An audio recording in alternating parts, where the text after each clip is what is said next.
Hello everyone, today we will find the mean of exponential distribution.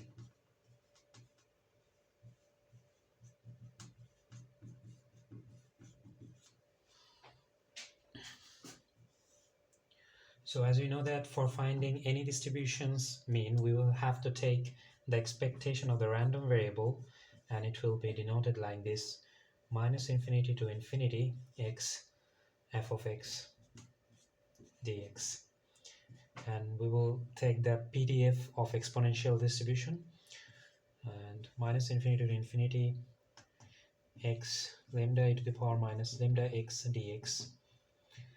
Next we will extract this integration. We can write minus infinity to 0 x lambda e to the power minus lambda x dx plus integration of 0 to infinity x lambda e to the power minus lambda x dx.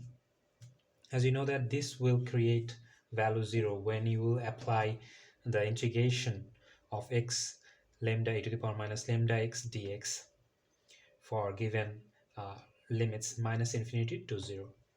So we will have right now this only part. So we will write 0 to infinity x lambda e to the power minus lambda x dx. So now we can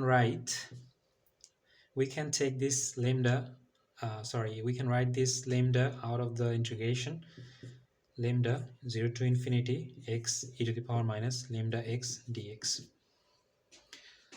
Now the most important part of this problem. So this sort of a thing look like a gamma distribution.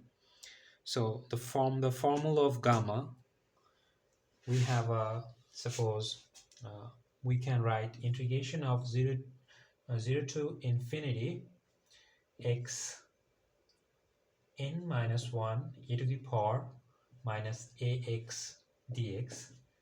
We can write this sort of thing equal to gamma n divided by a to the power n. So this is the formula actually. So now what we can write here,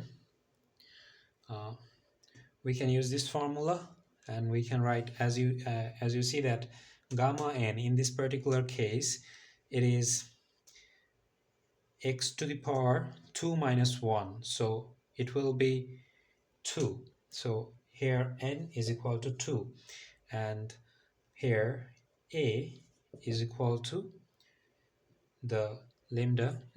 So we can write now lambda of gamma 2 divided by lambda to the power square, and from that part we can write lambda into, we can extract this one gamma, we will clearly provide you this. We can write this 1 plus 1, right? And the denominator, it will be lambda square, and we can write this one as a 1 gamma 1, and at the denominator we will cancel this one with the lambda, so there will be 1 lambda, and from that part we can write 1 divided by lambda. So this is the mean of exponential distribution. So this is the mean of exponential distribution that we have been derived in this problem. Thank you very much.